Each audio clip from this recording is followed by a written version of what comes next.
At dinner, my son pointed at me and said, "You're old and useless. It's time we take control."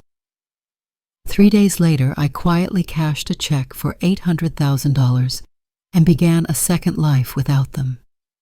If you think this is just another ordinary family story, you're wrong. Subscribe now and don't miss the films that will make you cry, burn with rage, and cheer for justice. The morning sunlight poured lazily into the worn corners of the house on the edge of Willow Creek, spilling across faded tile and dusty picture frames. It caught in the folds of a cotton curtain and danced on the surface of an old wooden table that had once seated a family of 5. Evelyn Tran, 76, stirred her tea in silence. She sat by the kitchen window, her back straight, hands steady hands that had once stopped bleeding on battlefields and delivered babies in jungles under fire. Now they trembled only when she wasn't paying attention. She sipped from a porcelain cup whose floral pattern had long faded, much like the laughter in this house. Outside, the garden was waking up. Rows of marigolds pressed against the fence, the peach tree bent under early fruit. Morning glories scaled the back gate in proud defiance of age and time. Evelyn had cultivated them all herself. Her garden had become her only constant living, growing, never asking, never judging. Inside, the walls were heavy with memory. A framed photo hung above the hallway lamp. A man in military uniform, her late husband, his arm wrapped around a younger Evelyn. Beneath that, their 3 children, David, Emily, and Michael, all grown now, all scattered. The stillness broke. Her cell phone buzzed against the counter, loud and abrupt in the silence. Evelyn eyed it without surprise. The screen read David Tran. She picked up, her voice calm. "David." "Hi, Mom," came the voice, brisk and breathless, a city voice, a man in a suit. "You doing okay?" "I'm alive," she replied, her tone dry. A half laugh from his end, then fingers tapping a keyboard, the hum of conversation in the background. He wasn't calling from home. He wasn't really calling to talk. "That's good. Look, I hate to do this again, but things are a little tight this month. Just a bit of help, just until the next check clears. You know how business is." There it was, neat, smooth, deft. Evelyn set her teacup down. "How much is a bit?" "Just a couple thousand. Nothing crazy." "I'll pay you back." He paused. "You're the best, Mom." Click. The line went dead. "No goodbye. No, do you need anything?" "No. Are you okay?" "Just another favor, dressed as conversation." Evelyn stood there, still holding the phone, the hum of the dial tone echoing longer than it should have. She turned, walked slowly into the study. The house dimmed behind her, closing its mouth. The study was the only place that still belonged entirely to her. It smelled faintly of camphor and jasmine, of dried herbs and old paper. A bookshelf lined one wall, cluttered with field journals, wartime letters, and medical guides from the 60s. In the corner, an aging Dell laptop glowed faintly. Evelyn sat down, booted it up. Few people knew she even used a computer. Fewer still knew she'd quietly taught herself about markets, portfolios, and financial modeling after retirement. What started as boredom had grown into something sharper, something empowering. She navigated to her watch list. BioQuantus Therapeutics up another 3.7% since yesterday. She clicked into her holdings. The numbers were exact, emotionless, and yet they stirred something deep in her. The biotech stock she'd invested in 3 years ago off a hunch, a whisper on a medical forum, was now worth nearly 10 times what she'd paid. Combined with her other holdings, she sat on over $820,000 in liquid assets. And no one knew, not even David, especially not David. They all thought she was living off a modest pension and her late husband's service fund. They had no idea she had the means to buy each of them a house and still be comfortable. And yet she hadn't. Wouldn't. Not anymore. Outside the window, a sparrow landed on the fence. She watched it hop across the wood paws, then dart away. The kettle on the stove began to whistle, sharp and urgent. Evelyn closed the laptop. She didn't make a decision, not yet. But she knew something had shifted. Something in the silence between David's words. Something in the click of the phone hanging up. It wasn't sadness. She had felt that before. This was something colder. Resolve. She poured herself another cup of tea.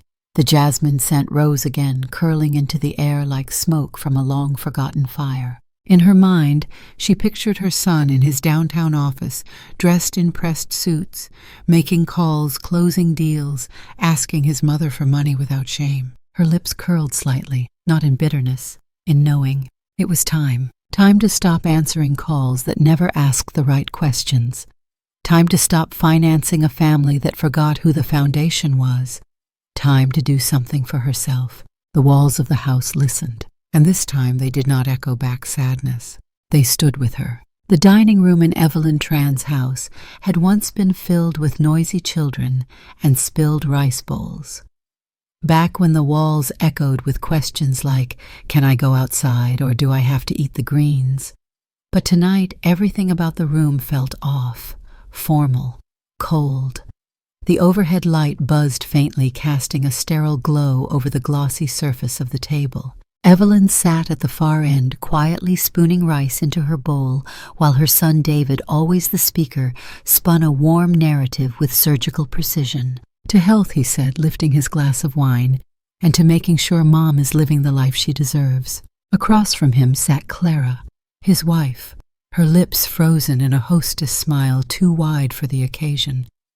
Evelyn didn't miss the way Clara's eyes kept darting toward her, then away, measuring her reactions like a stock fluctuating on a chart. Michael and Emily were there too. Michael, the youngest, scrolling through his phone between bites, offering no input unless prompted. Emily, her face serene but disengaged, slicing through her roast chicken like it had wronged her in another life. "To health," Evelyn murmured, raising her teacup. The only one drinking tea. No one noticed. So David said, setting his glass down with a thud that felt rehearsed. "We've been talking, all of us. Just thinking about what's best for you, Mom." Evelyn glanced up. "You live here alone," Clara chimed in, all silk and sweetness. "And we worry, don't we?" Emily nodded automatically. Michael grunted. "We found this wonderful place," David continued. "It's not like the old nursing homes. It's a community. They've got yoga gardens, medical staff on site, even art classes. It's called Clearbrook Haven," Clara added with a brightness that didn't reach her eyes. "You'd love it, Mom. Very peaceful, very safe." Evelyn held her chopsticks still in midair. "Safe," she repeated. David leaned forward, elbows on the table, like a man about to deliver good news. "The truth is, this house is, well, it's a lot. Maintenance, safety hazards, stairs, outdated plumbing. I mean, we're lucky nothing's happened yet. But you're not getting younger, Mom." The rice in Evelyn's mouth turned to ash. She chewed slowly, deliberately, then placed her bowl down with quiet precision. "And what happens to the house?" she asked without looking up. There was a pause. Clara exchanged a glance with David. Emily shifted. Michael put his phone down. David chuckled, light, casual, calculated. "We were thinking if you moved, we could maybe sell it. Use the funds wisely, maybe invest it into something that benefits everyone." "Benefits," Evelyn echoed. "For example, Clara jumped in. David's firm is about to take on a new real estate project. Eco-luxury townhouses in Eastwood. Very green, very trendy. And to be honest, Mom, you'd want your money working for you instead of being stuck in this old place, right?" Michael finally spoke. "I could use some help too. I've been trying to get this freelance gig off the ground, but I need better gear. And I need to cover tuition," Emily added flatly, as if reading from a prepared script. "Some of the advanced courses in my program aren't fully covered." Evelyn nodded slowly. "So you've all already decided?" "No," David said quickly. "No, of course not. This is just an idea, a discussion." "An ambush," she said softly. Silence. "Mom," Clara began, voice thinner now. "We're just concerned about your quality of life." Evelyn looked down at her hands, the same hands that once held David when he had nightmares sewed. Michael's torn school uniform braided Emily's hair before her first school recital. Now those hands were just old, weak, a liability. The room was heavy with performance, the kind of familial civility you put on when there's money on the line. Evelyn smiled. It was subtle, unreadable. She picked up her bowl and began eating again. "Sounds like a wonderful place," she said. "I'll think about it." David relaxed in his chair, a breath released. "I mean, it's not cheap," he added quickly. But if we time it right and get a good deal on the house, we could cover Clearbrook and still. I said I'll think about it, Evelyn repeated with a quiet that silenced the table. No one argued. The rest of the meal played out like a scene in a play, everyone sticking to their lines. Michael tried to start a story about some DJ who got rich off TikTok. Clara complimented the chicken she had cooked herself. Emily cleared dishes too fast, scraping plates like she wanted it all to end. Evelyn didn't say another word. She just listened, watched, and when they left, they hugged her quickly, mechanically. No one lingered. No one looked her in the eye. David was last to leave, his arm warm and firm on her shoulder. "Thanks for listening, Mom," he said. "We're just trying to do what's best." She watched them pile into their cars, back out of the driveway, and disappear down the road. Then she closed the door. The house breathed again. She stood in the hallway for a long time, one hand on the doorframe, the other wrapped around the hem of her sweater. Her heart didn't hurt, not in the way she expected. It felt insulted, not broken but underestimated. They hadn't come to care, they'd come to claim. She made her way down the hallway toward the study. The laptop glowed again, loyal and silent. She opened it. Her fingers hesitated above the keys for a moment, then typed, "BioQuantus Therapeutics. Sell 200 shares. Limit market price. Execute now." She clicked. The order confirmed. The numbers changed. Cash balance $832,416. Evelyn leaned back, exhaling through her nose. The startup she had researched late into sleepless nights, the one developing a neuroprosthetic device for early-stage dementia patients, had finally paid off. She had watched it rise for months, waited for the peak. This was it. And she hadn't told a soul. Not David. Not Clara. Not even Sophie, her granddaughter, the only one who still called just to talk. They would never imagine she had the means to buy 3 condos and retire in luxury. They saw her as a frail, slow-moving shadow in an old house with rotting pipes. But she wasn't anyone's burden. She wasn't done. That night, as the sky over Willow Creek turned a sleepy violet, Evelyn made herself a pot of oolong tea and stepped out into the garden. The moon hung above the treetops like a pale coin. The wind carried the scent of magnolia. She walked slowly past her hydrangeas, her roses, the old swing still hanging from the peach tree branch where David once sat crying after skinning his knee, where Michael once tried to fly, where Emily once sang to the leaves. All of it still here, and now hers again. Not just legally, emotionally, spiritually. She looked around the yard and for the first time in years saw not decay but possibility. The brick patio could be expanded. The guest room could be renovated. The storage shed could become something more. She didn't know what yet, but something. Evelyn sipped her tea. Inside, her phone sat quiet and untouched. She turned off the porch light and let the dark settle in around her. No fear, no loneliness, only the whisper of something rising. Something neither David nor Clara nor any of them could quantify or control. A season she thought had passed, now returning, late yes, but blooming all the same. It started with a thermos of green tea and an impulsive phone call. 2 days after the dinner, Evelyn Tran stood on the sidewalk outside a pale yellow apartment complex on the outskirts of Willow Creek, gripping her purse tightly in one hand and a paper bag of sesame cookies in the other. The air smelled faintly of cut grass and old rain. Wind rattled through a sagging wind chime hanging from the second-floor balcony. Unit 2B. She climbed the narrow stairs with slow, steady purpose. She hadn't visited in nearly 5 years, not since the funeral, and yet her body remembered the route as if it were yesterday. The door opened after 2 knocks. Helen Wynne blinked in surprise. Her face had grown more fragile since Evelyn last saw her jowls, softer hair now fully white, but her eyes still held that quick spark of curiosity Evelyn remembered from nursing school. There was a moment of hesitation, then a crackling smile broke through. Helen stepped back. "God, look at you." Evelyn returned the smile, faint but real. "You still remember me." "How could I not?" Helen said, ushering her in.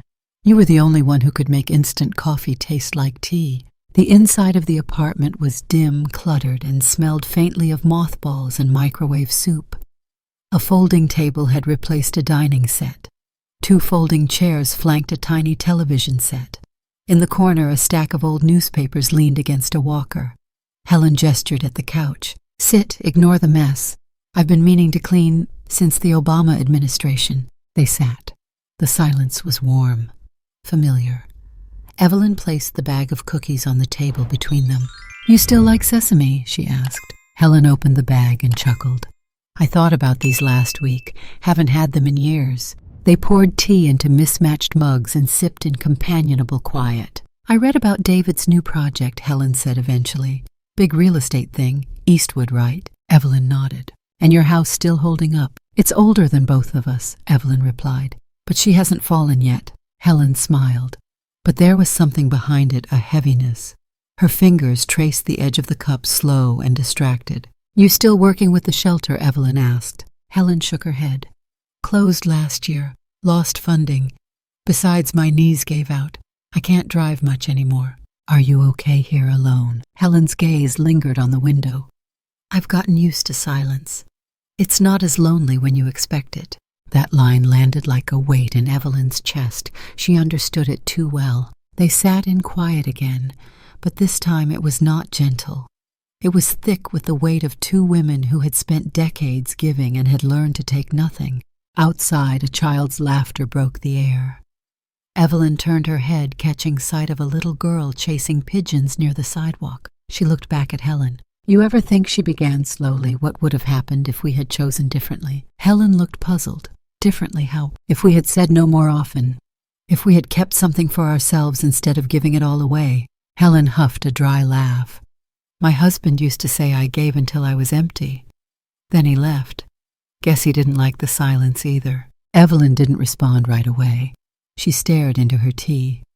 A thought had started forming in her head earlier that morning, but here in the dim apartment with old linoleum and fading curtains, it took root. "What if it didn't have to be like this?" she said. Helen raised an eyebrow. "Like what?" "This. You alone. Me almost alone. A city full of women like us, strong, forgotten. All with too much memory and not enough presence." Helen tilted her head. "What are you saying?" Evelyn looked her in the eyes. "What if we lived together?" There was a pause. "Like roommates?" Helen asked, blinking. "No, like community." Evelyn leaned forward. "My house is big. Too big for one. Too quiet. Too full of things that no one looks at. It has rooms, a yard, a garden. What if we made it more than mine? What if we made it ours?" Helen stared at her, processing. "You want to open a shelter?" "Not a shelter. A home," Evelyn replied. "For women like us, widows, elders, teachers, nurses, anyone who needs somewhere to go, not just to die quietly, but to live fully." Helen set down her cup. "You're serious?" "I've never been more." The room seemed to tilt with possibility. "I could help," Helen said slowly, a flicker of energy rising in her voice. "I still know people.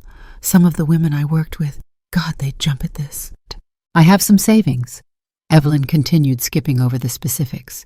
"Enough to fix up the house, add some beds, buy what we need." Helen smiled an honest, surprised smile. "I never thought you were the impulsive type." "I'm not," Evelyn said. "But I'm tired of waiting for the world to treat us right." They sat there not as old women reminiscing, but as co-conspirators. That night, back in her own home, Evelyn sat at her desk with a notepad. On it, she began to sketch poorly what the house could become. The spare room, a bedroom; the study, a communal reading space; the porch, a tea garden; the yard, a gathering place. She wrote the word "the blooming house" at the top of the page and underlined it twice. A name, a beginning. The next day she started early. The first task, the clutter. She opened every door, every cabinet, every forgotten trunk. Old linens were washed or donated. Boxes of her late husband's military records were carefully sorted. A crate of rusting tools went to the bin.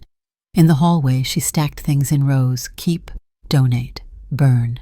Then came the rooms. The guest room's dusty pink wallpaper was peeled away, layer by stubborn layer. She scrubbed the wooden floors until they showed color again. The windows, long clouded, now shone with light. She called a contractor to inspect the plumbing, then spent the afternoon on a ladder in the kitchen with a can of cream-colored paint, the roller trembling in her hand. That night her shoulder ached, but her eyes burned with fire. Helen came 2 days later carrying a duffel bag and a batch of her homemade fermented radish. "I'm in," she said simply. "Tell me what to do." Together they turned the back storage room into a second bedroom. They laid down new rugs, scrubbed mildew from the bathroom, and potted succulents in ceramic bowls they found in Evelyn's shed. Evelyn hired a neighbor boy to mow the lawn and help haul out the junk. She found herself smiling at the sound of hammers and brooms. Her house was breathing again, not sighing, not aching, but laughing. One afternoon, while repainting the hallway, Helen wiped a streak of turquoise off her forehead and said, "You know what we need? Flowers. Everywhere." Evelyn agreed. They spent the next weekend replanting the garden. Marigolds, lavender, peonies, hydrangeas. They tore out weeds with the ferocity of women who had been ignored too long. They added benches near the peach tree, a small swing, wind chimes. Helen found an old bird feeder at a thrift store and hung it by the kitchen window. And each night as they drank tea on the porch, Evelyn felt something shift in her chest, something loosening. Hope, not the kind that waits for permission. The kind you build yourself brick by hopeful brick. And the house at long last was beginning to bloom. The day Helen Wynne moved in for good, the sky was a chalky blue, and the air smelled like honeysuckle and old paint. Evelyn stood on the porch watching as Helen stepped out of a battered Toyota with a duffel bag, 2 canvas tote bags, and a box of old herbal salves. She wore her age-proudly silver hair pulled into a low bun, lips pursed with purpose, eyes alert like she was about to storm a hilltop. "I brought tea," she said, holding up a tightly sealed tin. "And these liniments I used to make for joint pain. We might need them if this place turns into a madhouse." Evelyn smiled and took the box. "We're counting on it." They unpacked together, Helen choosing the freshly painted guest room, placing a tiny ceramic Buddha on the windowsill, and a jar of dried chrysanthemum flowers beside the bed. That night the house hummed. 2 women sat at the kitchen table eating Helen's homemade congee and Evelyn's pickled daikon, sipping hot tea in chipped porcelain cups that clinked every time one of them laughed. It was strange and unfamiliar, but it felt like the beginning of something big. By the end of the week, they were no longer 2. The first call came on a Wednesday. Helen answered standing barefoot in the hallway, with the cordless phone pressed between her shoulder and cheek. She spoke quickly, voice lifting in excitement, and by the time she hung up, her eyes were shining. "Her name's Beatrice," she said. "She used to be a ballet dancer, lives in a tiny studio apartment above a laundromat. She's been living off canned soup and her pension. She hasn't spoken to another human being in 5 days. She's packing her suitcase." Evelyn nodded. "How soon?" "Tomorrow." Evelyn smiled. "We'll make space." Beatrice Lay came the next afternoon in a faded trench coat and pink Crocs, dragging a rolling suitcase with a broken wheel and carrying a large tote full of sheet music and tea towels. She stood in the entryway for a full minute, speechless. "This," she said, eyes wide, "smells like memory." She didn't mean it poetically. Her own mother's house had once smelled of fish sauce and wild ginger. The moment she stepped in, her breath caught in her throat. It wasn't the flowers. It was the feeling of being invited somewhere again. She moved into the second guest room, immediately rearranged the furniture, brought in a dusty stereo system from her apartment and played soft cello music while unpacking. She insisted on cooking that night ginger chicken and sticky rice. The 3 of them sat under the back porch lights, eating off mismatched plates, talking about old concerts and broken knees, and laughing about a time long ago when they thought 60 was old. 2 days later, there was a knock at the gate just after dawn. Evelyn answered in her bathrobe. A woman stood there with a conical hat, 1 sandal, and 2 heavy plastic bags that looked like they'd been packed in the dark. "I heard you take in strays," she said, arms crossed. Evelyn blinked. "And you would be—" "Cam," she said. "Used to sell sweet potatoes near the university. Got evicted last month.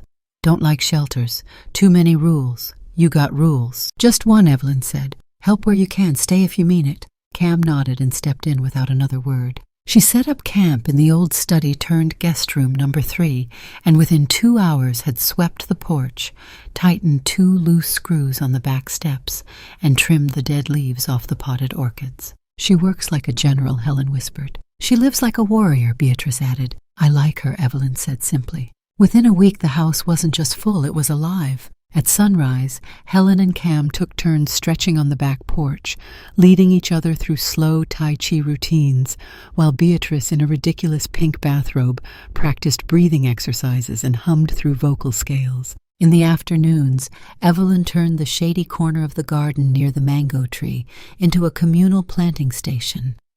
They built raised beds for herbs, tomatoes, lemongrass, and Thai basil. Cam taught them how to make vertical trellises out of old broomsticks and twine. Helen labeled each plant in both English and Vietnamese with popsicle sticks and a Sharpie. They cooked together. Cam fried eggs with crispy edges. Helen made banseo that could bring you to tears. Beatrice dusted off recipes for caramelized pork ribs she hadn't touched since 1982. It wasn't perfect, they bickered. Cam hated classical music. Beatrice didn't trust Cam's cooking oil. Helen got cranky if anyone reorganized the pantry. But the friction was never sharp. It was the kind that smoothed over as quickly as it sparked like rain on hot tin. Then one morning, a little girl peeked through the gate. She couldn't have been more than 7. Brown ponytail, hand-me-down sneakers, a half-eaten banh mi in her hand. She stood there for a long while watching the women prune the flowers and sweep the path. Evelyn approached. "You lost." The girl shook her head. "My grandma died. I don't know where to go after school. My mom works." Evelyn glanced behind her and saw no one. "What's your name?" "Lena." "Want to come in?" Lena nodded. That afternoon they gave her a sandwich, taught her how to harvest mint, and let her draw pictures with Beatrice on the porch. She came back the next day, and the day after. Soon more children followed, neighbors, grandkids, kids from the apartment complex nearby. They didn't know what to call it yet, but within a week, Evelyn was running a kind of unofficial after-school program. Cam taught them how to plant garlic. Helen helped them with math.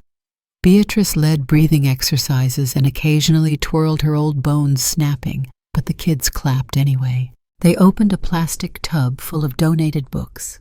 Cam found an old badminton set.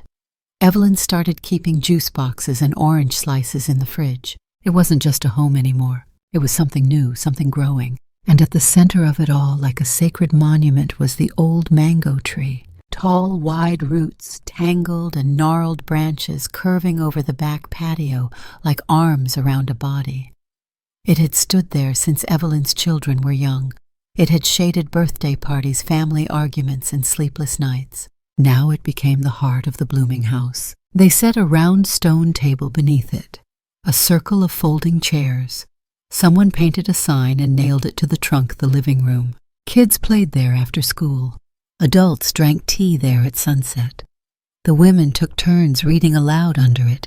Sometimes they just sat in silence side by side, watching the light move through the leaves. One evening, as the golden light hit the edges of the porch, Evelyn sat under the mango tree with a notebook in her lap. Helen walked out with 2 mugs of herbal tea. "It's working," she said, handing one over. Evelyn looked up. "I know. You thought it would be harder. I thought we'd be laughed at. That people would call us foolish, irresponsible, sentimental. They still might," Helen said, settling into the chair next to her. "But we're too busy to hear it." They clinked their cups together and watched Cam run after a stray cat with a handful of sardines. That night, after the children had gone home, after Beatrice finished her nightly stretching routine, and Helen retired with a hot water bottle, Evelyn stood alone under the tree. She looked up at the branches, so familiar yet somehow transformed, and for the first time in a very long time, she didn't feel like someone who was being left behind. She felt like someone who had just arrived, right on time. The trouble began with a misdelivered package. Emily Tran, Evelyn's youngest daughter, pulled up to her mother's house in South Hill on a quiet Thursday afternoon. She had ordered a set of essential oils online, lavender, bergamot, eucalyptus, and the tracking link had oddly enough led her here, Evelyn's house. She hadn't planned on staying. She rarely did. These visits were usually 5 minutes long, full of stiff hugs and vague promises. But today curiosity gnawed at her. She parked across the street and stared at the gate. It was open. That wasn't like her mother. Emily walked up the path slowly, her sandals crunching the gravel. The air smelled of lemongrass and drying paint. She rang the bell. No one answered. But the door was unlocked. She pushed it open and stepped inside. Voices drifted from the back garden, laughter, someone playing music, a child's shriek of delight. Emily froze in the foyer. The house didn't feel like her mother's house. The air was warmer. The space smelled of garlic and incense, fresh flowers and rainwater. New shoes lined the hallway. Mismatched umbrellas sat in a porcelain pot by the stairs. What the? She stepped deeper in, following the noise. At the back of the house, the scene unfolded like something out of a strange daydream. Children played tag near the mango tree. 3 elderly women sat around a table, laughing, her mother among them, sipping tea and grinning like a teenager. One woman was humming, another teaching a boy how to fold paper into a crane.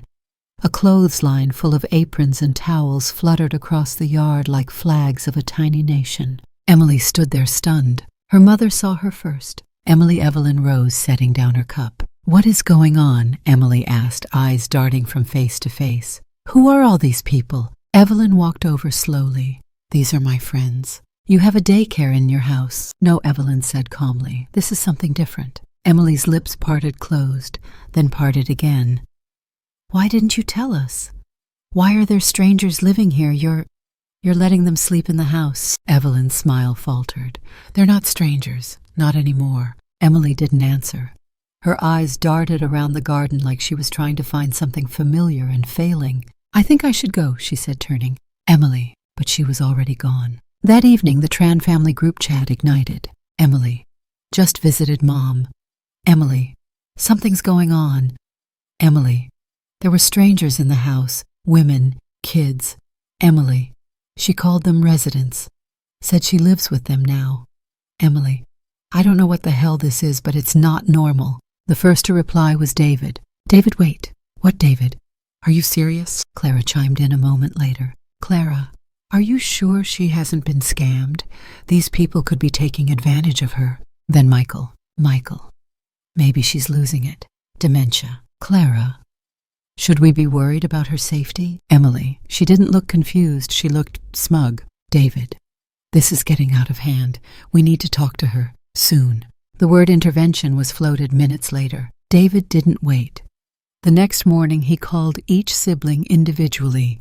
They needed to handle this before it spiraled, before the money was gone, before reporters or nosy neighbors started asking questions. He used phrases like, "for her own good," and "she's vulnerable and Mom's not thinking straight." Each call ended with the same line, "We owe it to her to step in before she does something irreversible." By Sunday, the intervention plan was in motion. They would come together like a united front. David would lead the conversation. Clara would play good cop. Emily would back the story with what she saw. Michael, well, he would sit there and nod. That was good enough. But Evelyn was already 2 steps ahead. She'd noticed the change in Emily's tone when she called 2 nights earlier. The forced cheer, the hesitation. She'd noticed the way the same conversation repeated from each child, as if they were reading from a shared script. She wasn't surprised. That morning she woke early and dressed deliberately. Her dark green blouse, silver earrings, hair pinned neatly. Dignified, not frail, composed, not confused. The doorbell rang at precisely 11:00 a.m. She opened the door to find all 4 of her children lined up on the porch. David in his blazer, Clara holding a folder, Emily with her arms crossed, Michael chewing gum like he wanted to be anywhere else. "Good morning," Evelyn said. "Hi, Mom," David replied too brightly. "Can we come in?" She stepped aside. "You're already here." They entered, glancing around as if walking into a crime scene. Clara looked like she was about to take notes. They settled into the living room. "Would you like tea?" Evelyn asked. "No," David said. "We're okay." She nodded and sat opposite them. Silence fell like a sheet. David cleared his throat. "Mom, we're concerned." "About what?" "About you. About your safety. About your decisions lately." Evelyn raised an eyebrow. "Be specific." Emily jumped in. "I saw strangers here, kids, elderly women. I saw them living here." "They're not strangers," Evelyn said evenly. "They're guests, friends." Michael spoke for the first time. "Are you charging them rent?" "No." "Then why are they here?" "Because they needed somewhere to be, and so did I." Clara leaned forward. "Mom, this isn't sustainable. You're opening your home to people you barely know. What if they take advantage of you? What if something happens? Something already happened, Evelyn replied. You all stopped visiting. That happened. You only call when you need something. That happened. David's voice hardened. This isn't about that. This is about you being vulnerable. Evelyn's gaze didn't waver. You mean inconvenient? Clara opened the folder. We've looked into options. Safe, comfortable places. Real communities. Staffed, secure. You'd have your own room, meals, medical care. I'm not an invalid. Mom, David said, shifting tactics. We just want what's best for you. No, Evelyn said. You want what's easiest for you. Emily exhaled loudly. This isn't how normal people live, Mom. Evelyn stood. She walked to the window and looked outside where Cam was teaching a child how to plant carrots in a pot, where Helen was hanging laundry, where Beatrice was leading a breathing circle beneath the mango tree. Then she turned. You want to talk about what's normal? Fine. You want me to sit alone in this house waiting for holidays to see your faces. You want me to live small, eat less, speak softer until I disappear. You want me to vanish politely so you can feel like you did your duty. Her voice rose calm but cutting. Well, I won't. I'm not done. I'm not shrinking for your convenience. Silence. David stood too. Mom, you're making a mistake. No, she said. You made the mistake when you thought I'd stay quiet. She turned to Clara. You came with paperwork. That folder in your lap. What's in it? Power of attorney forms, nursing home brochures. Clara shifted uncomfortably. Just options. I'm not an option, Evelyn said. I'm a woman. I have lived through war, childbirth, poverty, grief. I've buried friends, buried a husband, raised you three with a backbone and bare hands. And you come here to tell me I don't know what I'm doing. Someone could be using you, Emily said, voice small. No one's using me, Evelyn said almost gently. For the first time in years, I am not being used. Michael stood abruptly. I think we should go. David hesitated. You'll regret this. Evelyn looked at him. Maybe. But it'll be my regret, not yours. They left one by one, avoiding eye contact. When the door finally closed, Evelyn stood in the quiet, heart-racing hands, trembling slightly.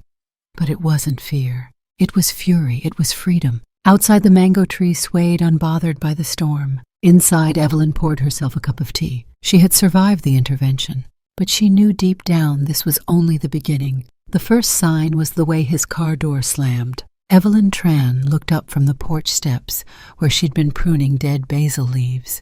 The sound sliced through the calm like a blade through silk. Her son David, no, not David today. Today he was Kang, the boy who used to demand, was marching up the path with the determination of a man who'd already decided what the outcome would be. He didn't knock. He didn't greet her. He walked right in. She didn't follow immediately. She dusted the soil from her hands, stood slowly, and only then stepped inside. He was already pacing the living room like a trial attorney prepping for closing arguments. His jaw clenched. His eyes scanned the familiar furniture like he was trying to catch it misbehaving. Where are they? He snapped. Evelyn raised an eyebrow. Who? He spat the next word like it burned. Group. My friends, she replied calmly. They're in the garden. Working. Living. This has gone far enough. Kang stopped and faced her. We're done playing house. This is a family home. You're putting everything at risk. Evelyn tilted her head. What exactly is at risk? The value, the neighborhood, your safety, your sanity. God, Mom, do you even hear yourself? I hear you just fine, she said. And the neighbors seem to enjoy the free vegetables. This isn't funny. I'm not laughing. He took a breath, tried to lower his voice. Look, I know this is about the dinner, about the whole Clearbrook idea. Maybe we moved too fast. Maybe it wasn't fair. But this is not the way to respond. She folded her arms. And how should I respond, Kang? He flinched. She hadn't called him that in years, not since college. You're inviting strangers into your home, sleeping under the same roof with God knows who. You're running an unsanctioned daycare, and now the family is panicking. We thought maybe it was a phase, but it's not. And now Emily tells me you've cut us off legally. Evelyn's expression didn't change. That's right. His face twitched. What? I've transferred the deed. To who? To a non-profit trust, she said, voice cool as porcelain. I created it 2 weeks ago, the Blooming House Foundation. This home belongs to it now. The mission to provide safe, dignified living for elderly women at risk of social isolation or abuse. He blinked. You did what? I'm no longer the owner. I'm simply a resident and the founding board member. Kang's mouth opened, but no words came. Don't look so surprised, Evelyn said. You think I raised you 3 on casseroles and prayer? I studied law in night classes when you were in high school.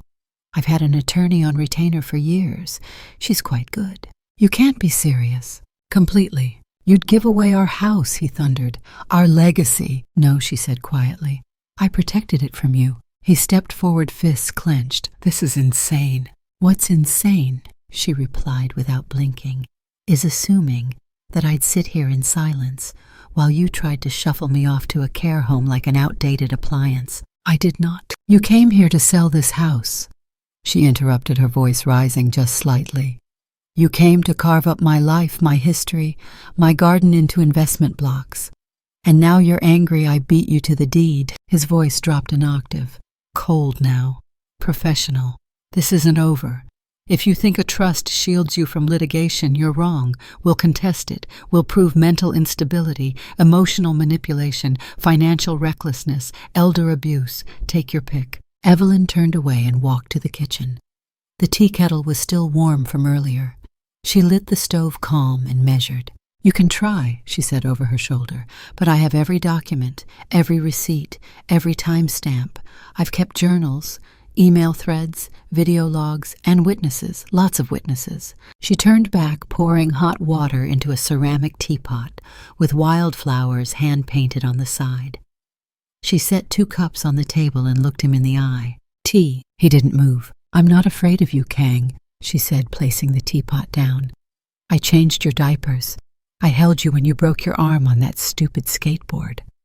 I stayed up all night when you failed your college entrance exams. And now you come to my house with threats. This isn't a game, Mom. No, she agreed, her voice suddenly sharp. This is my life, and I'm finally living it. Kang stared at her, breathing hard, face flushed. Who got in your head, he asked. That Helen woman, the dancer. You think these people care about you? They're using you. No, she said, you used me for years. That's not fair. No, she snapped. What's not fair is raising 3 children alone and having them grow into adults who only show up when there's equity at stake. Kang's jaw tightened.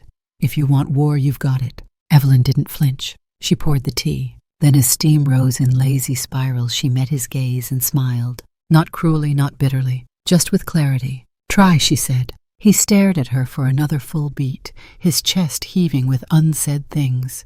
And then, without another word, he turned and stormed out the door, slamming behind him. Evelyn sat down, sipped her tea. Outside, the wind rustled through the mango tree. Inside, the house stood firm, a house with roots. She smiled again, not because it was over, but because finally it had truly begun. The court summons arrived in a thin manila envelope slipped through the mail slot like any other piece of mail. No signature, no fanfare, just a thud on the hardwood floor beneath the front door of the Blooming House. Evelyn Tran picked it up with steady hands. She already knew what it was. The papers were clinical in tone, stripped of emotion, brimming with legalese, petition for conservatorship on the grounds of cognitive impairment. Filed by one David Kang Tran.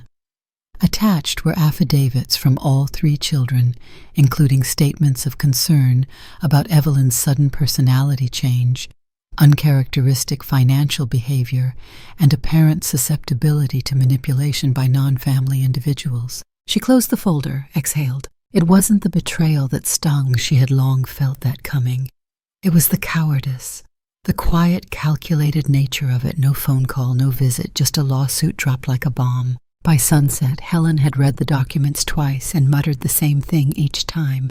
Unbelievable. Actually, Evelyn replied, it's very believable. Predictable even. Do we fight? Evelyn looked out the window at the children playing beneath the mango tree. We don't fight. We answer. The next day she called her lawyer. Judith Valencia was a short, sharp woman in her early 60s who wore steel-rimmed glasses and carried a briefcase like it was loaded with ammo. She arrived in slacks and a no-nonsense expression. You ready to war? She asked as Evelyn opened the door. I'm ready to tell the truth, Evelyn said. That'll work too. They sat at the kitchen table while Judith spread out papers like cards at a poker game.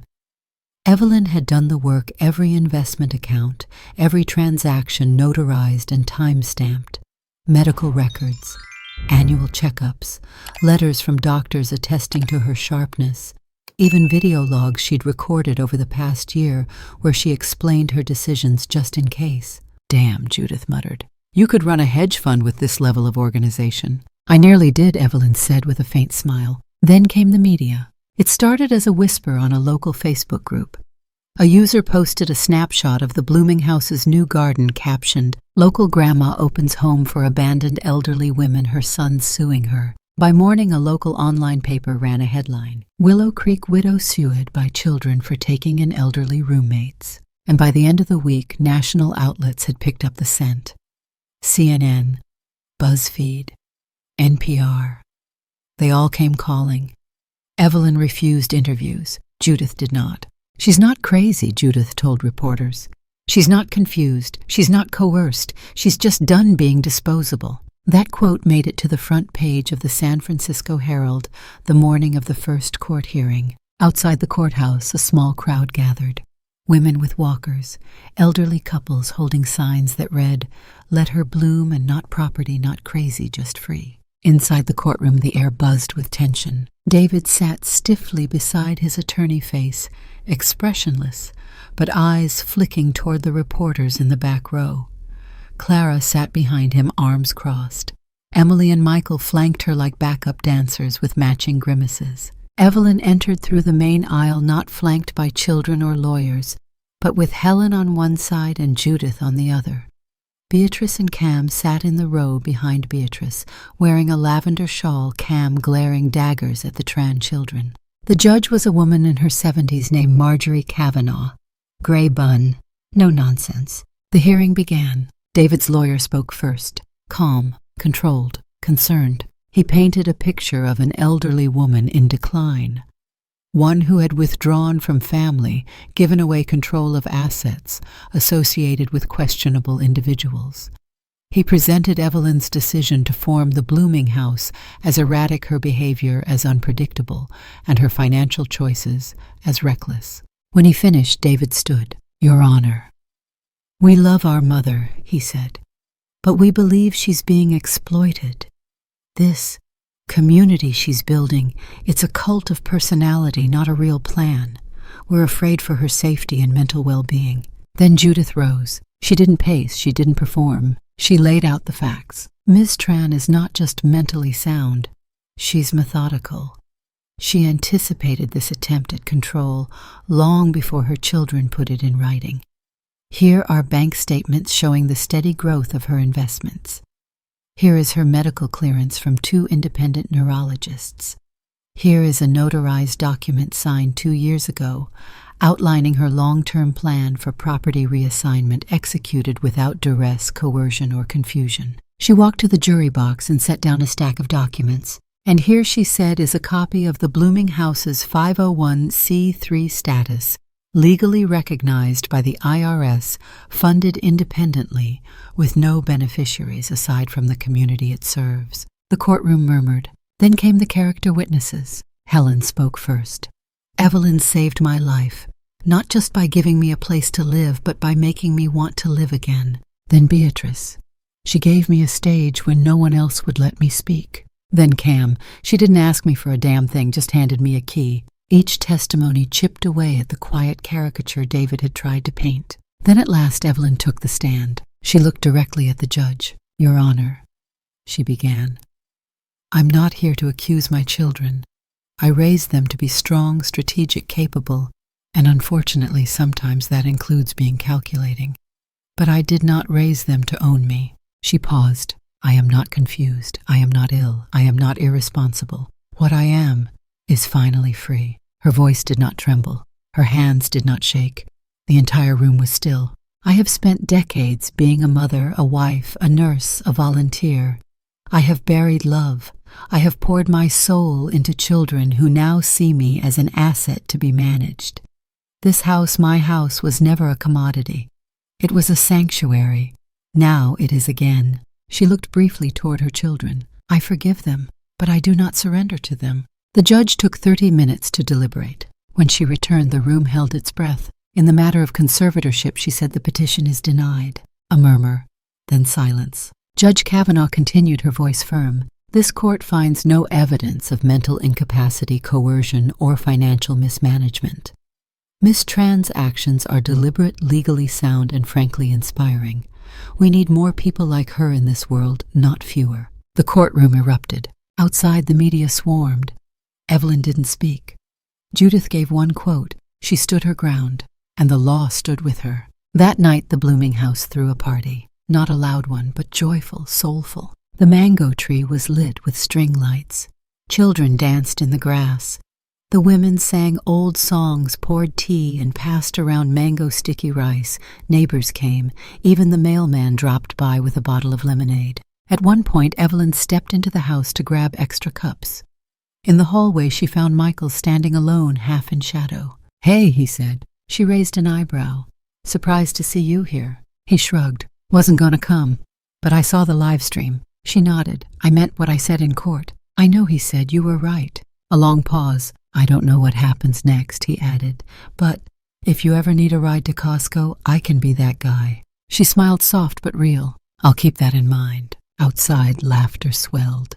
A wind moved through the mango tree, and its leaves rustled like applause. For the first time in her life, Evelyn Tran didn't have to ask for permission to be herself, and the world had heard her loud and clear. It started with a voicemail Kang Tran wasn't expecting. He was in the middle of a meeting. Numbers on a screen, projections on a slide, a corporate logo in the corner, blinking like a pulse. His assistant handed him his phone silently, a strange expression on her face. "Your daughter left a message," she whispered. Kang excused himself, stepped into the corridor, and hit play. "Hi, Dad. It's Lily." Her voice cracked. "I know this might upset you, but I've made a decision. I'm not going back to Stanford this semester. I've deferred. I'm staying here, at Grandma's. I'm working with the Blooming House." Kang froze. People passed him in the hall, murmuring typing living, but his world narrowed. "I know you'll say I'm throwing away my future, but I don't feel like I am. I've never felt more useful. These women are incredible. I'm teaching English to refugees. I'm learning how to cook from a woman who survived 3 wars. I feel like I'm actually doing something that matters." A pause. "And maybe it's because I see something in Grandma I never saw before. She's alive here. She's not someone to be pitied or protected. She's fierce. She's who I want to be." Another pause. "I just thought you should hear it from me first. I love you." Click. The message ended. Kang stood in that hallway for 5 full minutes, phone still in his hand, staring at nothing. 1,000 questions rushed in. How long had she been there? Why didn't he know? What did this mean for her degree? For her future? But deeper beneath all of that, a quieter voice whispered something far more painful. Why hadn't she called him sooner? That evening, Kang drove. Not to his office, not to the gym or his condo, but south out of the city into the quiet neighborhoods with older trees and cracked sidewalks. Past the community gardens, past the corner store with hand-painted signs, until he reached a gate he once knew by heart, the Blooming House. He parked across the street, engine off, hands resting on the steering wheel. Dusk had settled over the garden, turning the sky gold and the grass a deep humming green. He didn't go in. He couldn't. Instead, he watched. Through the slats in the wooden fence, he saw them, women in wide-brimmed hats, tending to flower beds, children laughing as they chased a runaway soccer ball, an old woman with a blue scarf teaching a teen how to slice papaya without wasting the fruit. And there, right in the center, was Lily, his daughter, his serious, structured, straight-A daughter. She wasn't in a blazer. She wasn't in heels. She wore jeans rolled at the ankle, a shirt that read, "Bloom where you're planted," and her hair was tied in a messy bun. She was laughing loud, free belly deep. She was kneeling next to an older woman, helping her tie a bandage around her arthritic wrist. Something twisted inside him. The last time they'd really spoken, had been months ago. She had come home for winter break, mentioned maybe volunteering more. He told her to focus on internships, to think about LinkedIn, to stop wasting time. And now here she was choosing something entirely different. Choosing Evelyn. He leaned back in his seat, eyes wet before he knew it. The last time he'd stood in that yard, he had yelled, threatened, accused. He had looked his mother in the eye and seen a stranger. But tonight, through that fence, he saw what Lily had described. Evelyn Tran wasn't fading. She wasn't failing. She was thriving. She moved through the garden with purpose, offering tea, adjusting a wind chime, wiping a child's nose. She looked taller somehow, more grounded. She wore linen pants and a buttoned blouse and a glint in her eye that hadn't been there in years.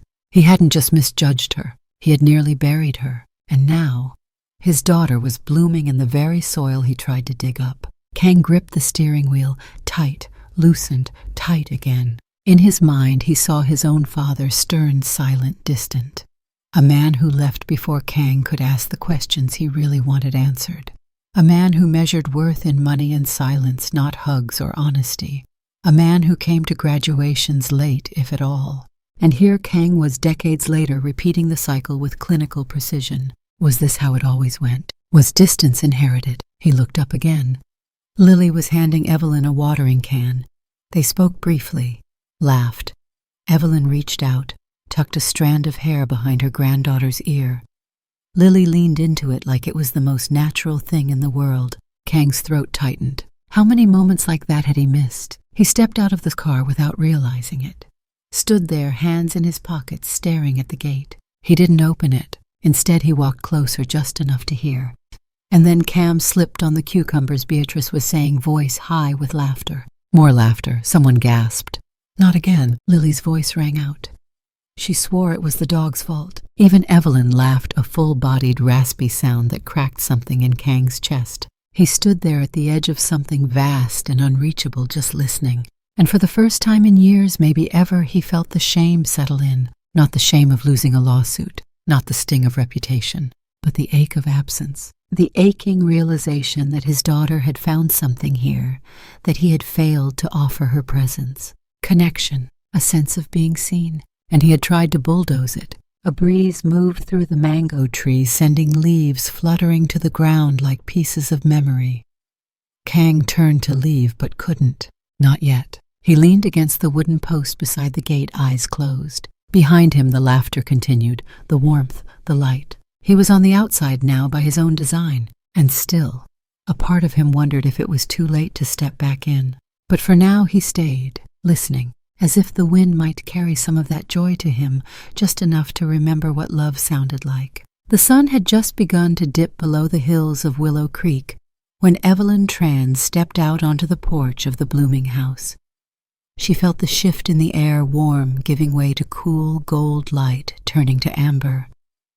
The evening wind carried the scent of soil and mango blossoms.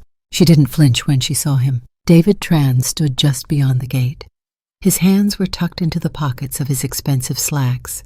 His shoulders slightly slumped as if the weight of the world had finally pressed down hard enough to bend him. Evelyn didn't wave. She didn't speak. She just held the screen door open. It was enough. David walked up the path slowly, like a man unsure of his footing on land he used to call home. The porch creaked under his shoes. When he reached her, he looked older than she remembered lines, deeper eyes, more fragile than proud. She stepped aside. "Come in," she said softly. The inside of the house smelled like ginger tea and garden earth. The walls, once bare, were covered in artwork drawings from children-embroidered proverbs, pressed flowers in wooden frames. The old radio played something soft, nostalgic. David stood awkwardly in the hallway, unsure whether to speak or kneel. Evelyn motioned to the kitchen. "Tea." He nodded. She moved with quiet efficiency, placing the kettle on the stove, pulling 2 cups from the shelf. The same shelf she used when he was a boy, when bandages and warm water could fix nearly anything. He sat at the kitchen table. The steam curled as the kettle hissed. When she poured, her hands didn't shake. She set a cup in front of him and took the seat across. For a long time, neither spoke. David stared into the tea as if it held the answer to a question he hadn't dared ask. Finally, he broke the silence. "She told me she found home here," he said. "Lily, my daughter." Evelyn smiled gently. "She didn't find it. She built it with us." He nodded. "She's happier than I've ever seen her. She sees the world with both eyes open now. And she sees you too, David. That scares you, doesn't it? His voice cracked. I failed her. Evelyn didn't rush to fill the silence. I was trying to protect everyone, he said, barely above a whisper. But I think I was just trying to stay in control. He looked up at his mother, his jaw tight. And I tried to control you most of all. Evelyn breathed in. Let it sit a moment. Then said simply, I know. David's eyes brimmed. I didn't understand what you were doing. I thought you'd lost your mind. But the truth is, I was the one who couldn't see. He pressed his palms against his face, letting the tears fall freely now. His shoulders shook, raw, unfiltered, no longer the man who stood in courtrooms or boardrooms with fire in his voice. This was the boy Evelyn remembered, the one who cried when he lost his kite, who used to sleep on her shoulder in the back seat on long drives. I'm sorry, Mom, he said. I'm so sorry. Evelyn reached across the table, placed her hand on his. Her fingers, aged and calloused, were soft with mercy. I'm not angry, she said, and I'm not here to win. David blinked. I didn't build the blooming house to make a point, she said. I didn't invite these women here to prove anything. I'm not seeking revenge. I'm seeking life, full life, rich life, life I deserve. David opened his mouth, but she continued. I gave decades of myself away. For you, for your siblings, for your father. I don't regret that. But I won't fade just because society tells me to dim the lights in my old age. I'm not done. I'm just starting. A tear slipped down David's cheek. I was so afraid of losing you, he whispered. And in trying not to lose me, she said you forgot who I was. He looked down. She let the words hang not as punishment, but as truth. Then Evelyn smiled gently. But you're here now. You listened. That matters more than the lawsuit, more than the past. David looked up, eyes still red. Do you still want me here, he asked. I always wanted you here, she said. But I needed you to come back as a son, not a manager. Outside wind chimes danced gently in the breeze. Somewhere down the hall, Helen laughed at something Cam said. Laughter, light, life. Evelyn poured more tea. David sipped it in silence. For a while they just sat together, not as adversaries, not as plaintiff and defendant, not even as parent and child, but as two people trying to mend something fragile. And in that space where ego stepped aside and love was allowed to breathe, something extraordinary began to bloom. A late season, a new chapter, a second spring, and this time both of them were awake for it. There was no single day when the blooming house became something more. It wasn't a ribbon cutting or a formal declaration. It happened slowly, like roots reaching deeper, like petals pushing through earth after a hard winter. But by the time the first segment aired on national television, the entire town of Willow Creek already knew what the rest of the country was about to discover. This wasn't just Evelyn Tran's home anymore. It was a movement. It started with the garden. Cam and Helen worked side by side with a few of the neighborhood teenagers, most of whom had never touched soil in their lives. Together they expanded the beds, built trellises, planted herbs from 5 different countries. Tomatoes hung heavy from vines, lavender lined the walkway, and a row of bright sunflowers stretched across the fence like a wall of gold. Then came the learning. Beatrice, once a stage actress in Hanoi, began holding storytelling sessions for neighborhood children. She wore costume scarves and made up entire worlds. The children sat cross-legged in the grass, mouths wide open. Soon their parents joined too, just to listen, just to remember what wonder felt like. Cam opened a small stand at the edge of the lawn every Saturday.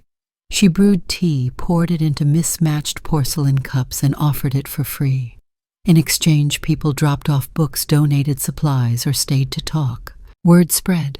What was once dismissed as a rebellious act by an aging widow became something else entirely. A sanctuary, a haven, a new kind of family. Evelyn didn't orchestrate it. She didn't assign roles or write mission statements. She simply opened the door and let people step in. And they did. One afternoon, a woman named Teresa arrived. She was 64, newly widowed, childless, unsure of her place in the world. She asked if she could sit in the garden. Evelyn handed her a cushion. By the following week, Teresa was organizing a crochet circle for women recovering from surgery. A retired math teacher offered to tutor struggling high schoolers on Thursday evenings. A single mother who lived down the block brought over extra soup and stayed to help fix the broken swing in the yard. The blooming house became a collage of lives intersecting strangers, becoming neighbors, neighbors becoming kin. Inside, Evelyn watched it unfold with quiet awe. She sat in her chair by the window, sipping tea, her eyes following Lily as she danced barefoot on the lawn with 3 children under 5. Helen laughed in the kitchen. Cam shouted instructions from the garden. Music played softly from the porch radio. Everywhere something was blooming. One morning, a car pulled up with a small logo on the side, Channel 7 News, Bay Area. A woman stepped out, followed by a camera operator and a sound tech.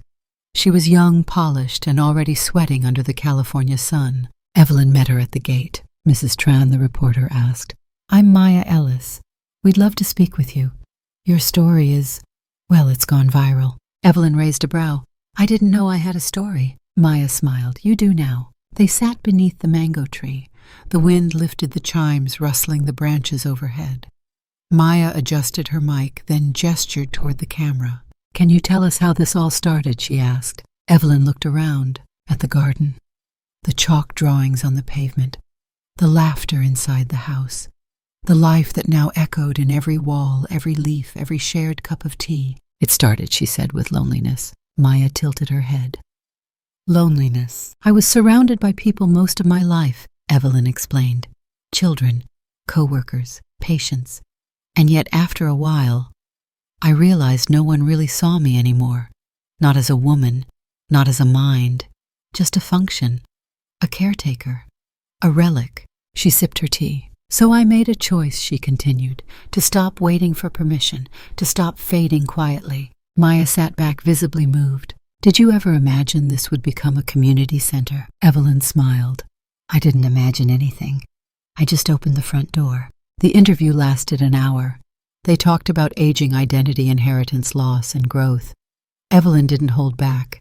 She didn't dress anything up. She told the truth plainly. And when Maya asked what she'd name this place, Evelyn paused. She looked around once more at Lily, helping Beatrice prep for the puppet show, at the women pulling weeds, and humming at a small chalkboard that read, "Today's workshop planting hope." Then she said quietly but clearly, "We call this place the late blooming season, because it's never too late to begin again." The camera operator choked back a tear. Maya smiled so wide it almost cracked her lip gloss. That night the interview aired. By morning, Evelyn's mailbox was full of letters, emails, flowers, checks, volunteers, strangers from 3 states away asking how they could start something similar, how they could bloom again too. But Evelyn didn't want to franchise. She didn't want a brand. She just wanted to prove that healing is not just personal, it's communal, and the blooming house stood as living proof. Outside, the neighborhood lights flickered on one by one. Inside, the tea kettle whistled. Evelyn placed 2 cups on the tray and made her way out to the garden, where Lily was sitting cross-legged beneath the mango tree, sketching flowers in a notebook. Evelyn handed her a cup. Lily took it, smiling. "Another interview request," Lily said, holding up her phone. "ABC this time." Evelyn chuckled. "Let's wait. I'd rather tend the roses than perform." "You are the performance," Grandma Lily teased. "You're everyone's hero now." Evelyn shook her head. "I don't want to be a hero. I just want to be real." They sat in silence for a while. Around them, life pulsed softly. Not loud, not fast, but sure. And Evelyn Tran knew this was the life she was meant to live all along. Not in the spotlight, but in full bloom. The late afternoon sun cast a soft, honey-colored glow across the blooming house garden. Golden light pooled beneath the mango tree, filtered through its branches like a gentle benediction. It was the kind of light that made everything look kinder, slower, truer. Evelyn Tran was pruning the daisies near the walkway when she heard footsteps behind her, light familiar. She didn't turn. "I know that rhythm," she said. "Only one person I know walks like she's both chasing a train and carrying a question." Lily let out a small laugh, busted. Evelyn stood slowly, wiped her hands on her apron, and turned to face her granddaughter. Lily looked nervous. More nervous than when she announced she was deferring Stanford. More than when she moved into the house. More even than the time she took over teaching the Saturday story hour for neighborhood kids. "I want to talk to you about something," Lily said. Evelyn raised an eyebrow. "If this is about the raccoon in the compost bin, I already know." "No," Lily said, laughing. Then she swallowed. "It's about school." Evelyn folded her arms, waited. I don't want to go back to Stanford, Lily said quietly. Not for what I was studying. I don't want business or econ or data analytics. Evelyn said nothing. I want to study social work, Lily continued. Community organizing, elder advocacy, things that matter, things that look like this place. She gestured around her to the garden, the children giggling on the swing, Cam showing Teresa how to make dumplings in the outdoor kitchen, Helen hanging painted tea towels on the line. Evelyn looked at her, really looked. Her granddaughter stood taller now, not in posture but in presence. Her voice no longer rushed, her eyes no longer darted. She was rooted, solid, blooming, and that mattered more than any degree. Are you asking for my blessing? Evelyn asked. I'm asking, Lily said, a voice trembling, if you'll help me do it. Financially, emotionally, fully. A pause. Then without a word, Evelyn stepped forward and pulled her into a hug. Tight, long, heart level. You have no idea, Evelyn whispered, how proud I am to say yes. Lily clutched her tightly, breath catching in her throat. Thank you, she whispered, thank you. Later that evening, Evelyn sat in her room with the windows open, the breeze carrying in the scent of rosemary and jasmine. Her journal sat open on her lap, a fountain pen poised above the page. She began to write. Dear Lily, today you asked for my help to begin again. You thought you were choosing a new path, but really you're just remembering what your soul always knew. When I was your age, I believed life followed a single track, one that once chosen couldn't be changed. I wore the uniforms, said the yeses bore the weight of duty and family and silence. I loved and I gave and I waited my turn. I waited so long I forgot I had a name. But the truth is we are allowed to begin again. Not just once, not just in youth, but any time. If a life is lived for others, then old age is the time to live for yourself and for those still trying to find their way. That's why I opened this home, not to save others, but to stop disappearing. You reminded me what joy looks like, what courage sounds like, what legacy can become. So go, learn, speak, grow. And when you find others who've forgotten their names, say it back to them until they remember. With all my heart, Grandma Evelyn. The next morning the house stirred early. Sunlight touched everything like a soft invitation. Helen brewed tea by the open window. Cam knelt beside a raised garden bed, planting marigolds with 2 children in matching bucket hats. Beatrice was preparing for a rehearsal in the side yard, transforming a picnic table into a makeshift stage with bed sheets and ribbon. Inside, the old dining table had become a craft center. 5 women, ranging from 60 to nearly 90, sat around it, embroidery hoops in hand. Their fingers worked with slow precision, stitching flowers and vines and quotes into linen. One hoop read, "Joy is not age-bound." Another, "You are not too late." Another, "Still we bloom in our own time." Evelyn entered the room carrying a tray of tea and fresh-cut guava. "Take a break," she said. "Your fingers are going to revolt." Cam looked up, grinning. They already filed a complaint. Laughter filled the room. Outside, Lily was organizing the new bookshelf under the mango tree. She waved as Evelyn passed the window. Evelyn waved back. The sun climbed higher. Wind moved through the branches. Laughter rolled like a tide across the lawn. Children darted past rocking chairs. Neighbors dropped off seedlings. Music drifted from an old record player someone had donated. And in the middle of it all, a woman who had once been discarded sat at peace. Not because she had won anything, not because she had conquered or convinced or shouted her worth, but because she had remembered it, because she had claimed it. And now every wall and window and root in this place carried her name, not in ownership, but in intention. The camera pulled back slowly past the laughter, the sowing, the garden beds, until the blooming house was just one beautiful pulse in a town waking up to itself. As the final light of the day washed the porch in gold, Evelyn Tran stood by the mango tree, her hands wrapped around a teacup, her face lifted to the wind.